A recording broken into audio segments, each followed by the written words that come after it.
Se você vem acompanhando o noticiário nessas últimas semanas, você já deve estar sabendo que o negócio não está nada bem na Argentina, né?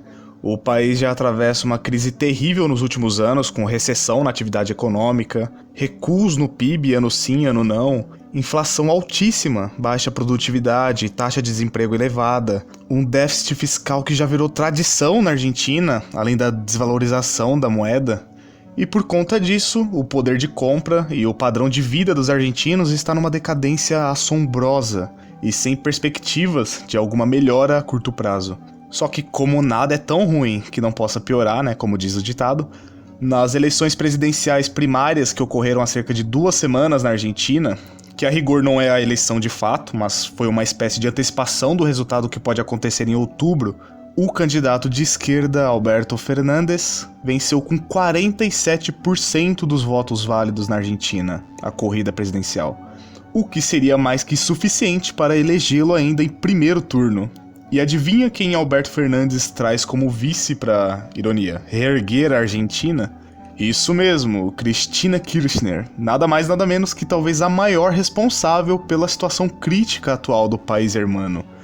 E isso, obviamente, apavorou o mercado em relação à Argentina. O mercado sempre responde, né, às perspectivas econômicas.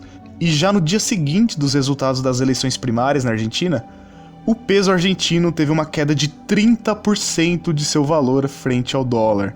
Veja, de um dia para o outro a sua moeda desvaloriza 30%. É digno de desespero mesmo. Além disso, a Bolsa de Valores argentina, conhecida como Merval, em reação ao pessimismo do mercado, teve um tombo de 38%, perdeu 24 bilhões de dólares em valor de mercado. E hoje, toda a bolsa argentina, pasmem, vale menos do que o Santander Brasil. Isso mesmo, ou seja, se você pegar todo o valor de mercado de todas as empresas listadas na Bolsa de Valores argentina, esse valor ainda vai estar abaixo do valor de mercado de uma única empresa brasileira. Aliás, é a 6ª empresa brasileira mais valiosa. Ixi, Maria. Mas ok, é fato que os argentinos não vão muito bem das pernas, né? Indo além, só a Venezuela, na América do Sul, deve estar numa situação econômica pior que a Argentina, que também já é covardia, né? Só que uma verdade não tão conhecida por nós brasileiros é que a Argentina, num passado distante, já foi um dos países mais poderosos do mundo. Sabia disso? Mais precisamente na virada do século XIX para o século XX, a Argentina já era a 7ª nação mais rica do mundo. Para você ter uma noção, à altura do ano 1908, um argentino era, em média, quase 2 vezes mais rico que um italiano e um espanhol, 3 vezes mais rico que um japonês e 5 vezes mais rico que um brasileiro. Então quer dizer, muitos países europeus e potências do mundo de hoje ficavam no chinelo para a Argentina quando o assunto era poderio econômico. Os argentinos eram um povo muito rico no começo do século XX. Tudo isso graças a governos que enfatizavam políticas econômicas liberais do meio para o fim do século XIX. Toda essa prosperidade econômica do nosso país vizinho perdurou até meados da década de 1930, que é justamente a década de uma crise global, e após isso nós temos na Argentina um princípio de desorientação econômica, onde cada governo que se sucedia impunha um sistema econômico praticamente contrário ao seu antecessor. Ou seja, um governo entrava com uma forte onda de liberalização da economia, aí logo chegava o sucessor desse governo e desfazia todas as medidas adotadas e fechava o mercado, outro vinha e abria o mercado, o próximo chegava e regulava mais o mercado, e ficou nesse zigue-zague. Fora isso, nós tivemos um longo período de regimes militares na Argentina, aos moldes do que ocorreu mesmo aqui com o regime militar brasileiro, com muito protecionismo, nacionalização da economia, intervenção em vários setores da sociedade. E no meio de todas essas coisas, nós tivemos ainda um cara chamado Juan Domingo Perón, que também foi um militar que se tornou presidente na Argentina, e que a grosso modo foi basicamente o que nós podemos chamar de Getúlio Vargas argentino. Já que, a exemplo de Vargas, ele enfatizava bastante o campo trabalhista, concedendo bastante privilégios aos trabalhadores, aumento de salário, folgas semanais, previdência pública, e tudo mais o que você possa imaginar que um político populista possa fazer.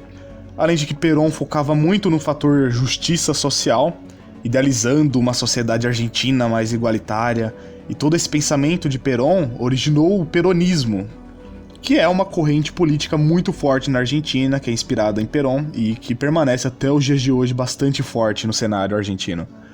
Então, como você pode ver, a Argentina teve um século XX bastante turbulento, bastante agitado por lá. A princípio, um país muito rico e batendo de frente com potências mundiais do início do século, porém, ao longo dos anos foi se enfraquecendo e se tornando um país mais de meio de tabela, sabe, por assim dizer. Muito porque a Argentina nunca definiu fielmente qual era o seu modelo econômico. A cada troca de governo, a economia argentina mudava radicalmente. Como eu disse, uma hora abrindo indiscriminadamente o mercado, outra hora proibindo importações, protegendo as indústrias nacionais e se apoiando numa visão mais desenvolvimentista. E isso justamente quebra uma visão de longo prazo e até espanta possíveis investidores. E um fator marcante que também explica em grande parte a debilidade da economia argentina é o histórico desfavorável de déficits fiscais do país. Ou seja, quando os gastos do governo é maior do que aquilo que ele arrecada com impostos ou multas. E quando você gasta mais recursos do que você recebe, meu amigo, a matemática não falha. O dinheiro que você recebe já não é mais suficiente para custear as suas despesas. E no caso, as despesas do governo é aquilo que ele gasta com bens e serviços, ou seja, saúde, segurança, previdência, programas sociais. E na Argentina, os gastos são altíssimos. Para você ter uma ideia, de 117 anos, em 107 deles, o governo argentino mais gastou do que recebeu, ou seja, ficou em déficit. Somente 10 anos de superávit, fazendo da Argentina o país mais endividado de toda a América do Sul. E isso gera, como você deve saber, uma crise de confiança, de que o governo não vai conseguir arcar com suas próprias dívidas. E aliado à falta de rumo claro e à carência de um sistema econômico bem definido, isso eleva o risco ao país. E a Argentina já é um dos países mais arriscados do mundo para investidores. Então daí para conseguir empréstimos no exterior a juros baixos é praticamente impossível, porque para quem não sabe, quando um país entra em déficit, geralmente a primeira opção que os países encontram para tentar equilibrar as suas contas é emitindo títulos de dívida. Em termos simples, o governo pega dinheiro emprestado das pessoas e, como em todo empréstimo, primeiramente a pessoa, é óbvio, quer receber seu dinheiro de volta e quer receber a mais, ou seja, com juros. Acontece que se você desconfia que aquele governo não será capaz de te pagar, você simplesmente não empresta para ele, certo? Ninguém quer correr o risco de não receber seu dinheiro de volta. Agora, quando você é argentina, com total irresponsabilidade com as contas públicas e uma tradição de dar calotes, é muito complicado conseguir empréstimos. Então você é obrigado a subir a sua taxa básica de juros e esperar que as pessoas achem válido correr o risco de te emprestar. Que na Argentina é de impressionantes 75% a taxa de juros. Só que a Argentina já não atrai mais investidores. Então os investidores estrangeiros, de forma natural, começaram a chispar do país quando eles viram que a coisa realmente ia ficar muito feia. Ou seja, há pelo menos uma década atrás, eles transferiram seus pesos argentinos para dólar, e emitir títulos de dívida para a Argentina na última década tem sido um desafio. E se financiar dessa forma tem sido inviável por lá, tendo que muitas vezes recorrer aos socorros do FMI, o que só demonstra que a situação fiscal da Argentina parece mesmo insolucionável. Pois bem, as outras formas, ou melhor dizendo, artimanhas do governo para fugir disso, geralmente resultam em geração de pobreza para o povo e crises atrás de crises, como nós veremos a seguir.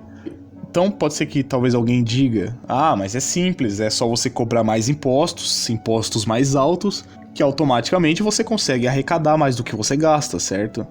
Então, acontece que a carga tributária na Argentina, ela já é uma das mais altas do planeta. Na verdade, é a mais alta do planeta, segundo o relatório do Fórum Econômico Mundial, que analisou 138 países. A Argentina tem a carga tributária mais alta destes. Então pode tirar o cavalinho da chuva, aumentar impostos além de antiético é completamente inviável para sanar o déficit argentino. Então que tal imprimir mais dinheiro? Porque se, por exemplo, eu devo 1 bilhão de pesos e eu tenho uma máquina de imprimir pesos aqui do meu lado, então pronto, resolvido, eu imprimo 1 bilhão e pago a dívida, certo? Então, essa é a prática que geralmente todo país irresponsável como o nosso toma e que a Argentina tomou, expandindo a sua base monetária em 1.700% em 12 anos nos governos da família Kirchner. Só que quando você expande a sua base monetária por qualquer motivo, jogando dinheiro no mercado a rodo, o que acontece é que o dinheiro já existente se desvaloriza, e o resultado é refletido nada mais nada menos nos preços. Isso mesmo, ao imprimir dinheiro você automaticamente gera inflação. E lembra quando a gente se desesperava quando a inflação batia 10% no Brasil? Então, ela tá 54% ao ano na Argentina. Na América do Sul ela só perde pra Venezuela, que também né, é impossível perder pra Venezuela. Com o aumento da inflação, sem um aumento proporcional dos salários, automaticamente você perde também o seu poder de compra. Ou seja, você fica mais pobre, porque você com a mesma quantidade de dinheiro, mas com o aumento de preços, não consegue mais comprar a mesma quantidade de coisas que você comprava há um ano atrás. Geralmente, quando uma forte desvalorização da sua moeda ocorre, o mais natural é você correr e trocar o seu dinheiro para uma moeda mais equilibrada e estável, certo? Como o dólar, por exemplo. Ainda mais na Argentina, que já tem uma economia bastante dolarizada. Porém, o que ocorreu é que em 2011, com Cristina Kirchner de presidente, o governo instaurou o famigerado cepo cambial. Explicando de uma forma simples, basicamente o cepo cambial foi uma medida completamente artificial, onde o governo simplesmente restringiu os cidadãos argentinos de comprarem dólares, forçando assim os indivíduos a se manter na moeda argentina completamente inflacionada. E qual foi a ideia de Cristina Kirchner com essa proposta de restringir a compra de dólares?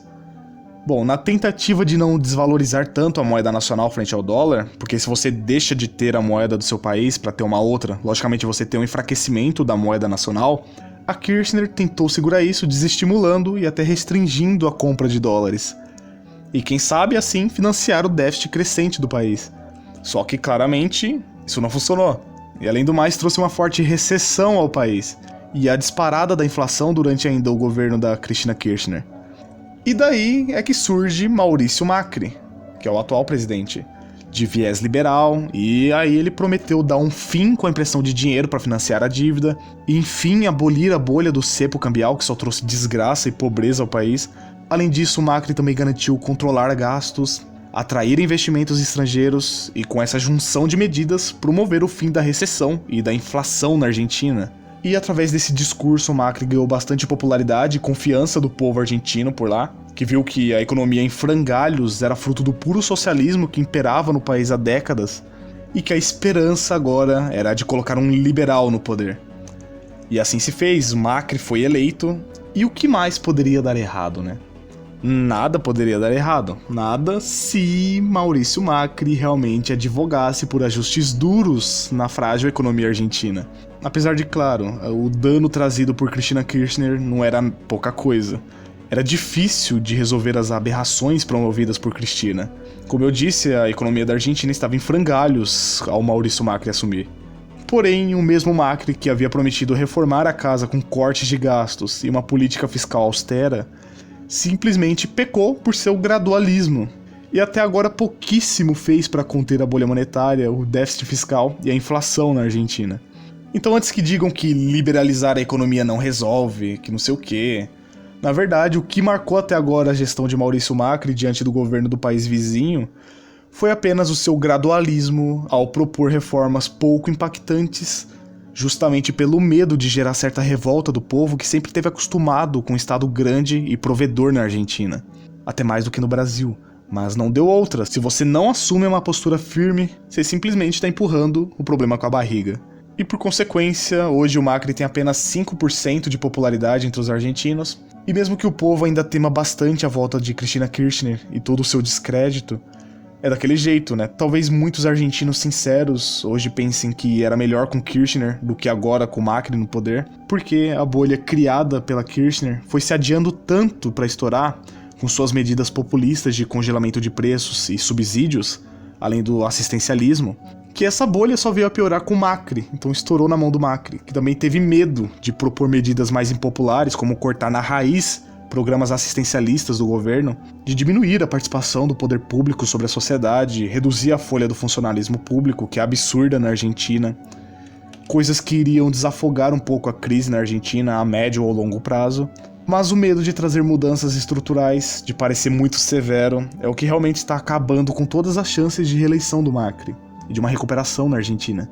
Que a princípio o Macri parecia estar num bom caminho, abolindo a bizarrice do cepo cambial, pagando aos poucos os credores internacionais e recuperando a confiança de que a Argentina iria, sim, honrar seus compromissos e ser aceita novamente nos mercados internacionais, mas faltou justamente cortar gastos com força, implementar medidas mais liberalizantes, o que fez o déficit orçamentário subir a 6% do PIB em 2017, ainda acima do que foi registrado durante o último ano do governo da Kirchner, em 2015. Daí você esquece corte de impostos, a impressão de moeda continua à torto e à direito, e o desespero do pobre povo ingênuo novamente toma de conta.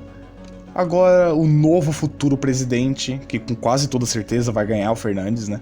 Já andou dando declarações de que talvez vá calotear a dívida, que ela é impagável, que não sei o que vai afugentar de vez os investidores, destruindo qualquer chance da Argentina conseguir bons empréstimos no futuro, nem que seja com juros altos mesmo, já que é certeza de calote, ninguém vai querer emprestar sabendo que vai ser caloteado. E um país sem confiança, meu amigo, esquece. Nós já vimos o que aconteceu com o Brasil nas mãos da Dilma, né? Só que agora multiplica isso por 10 com a Argentina na situação que tá e com a volta da influência kirchneriana. Então não se assuste se o Brasil nos próximos anos ter uma verdadeira invasão de argentinos em seu território, refugiados pela miséria que vai assolar a Argentina. Porque assim como acontece com os venezuelanos que não veem outra saída a não ser fugir para outros países em busca de melhores condições de vida, parece que a Argentina também está nesse mesmo caminho desse transtorno. Então, fica de lição, né? No mais, eu vou ficando por aqui. Um grande abraço, fica com Deus e até o próximo vídeo. Eu fui.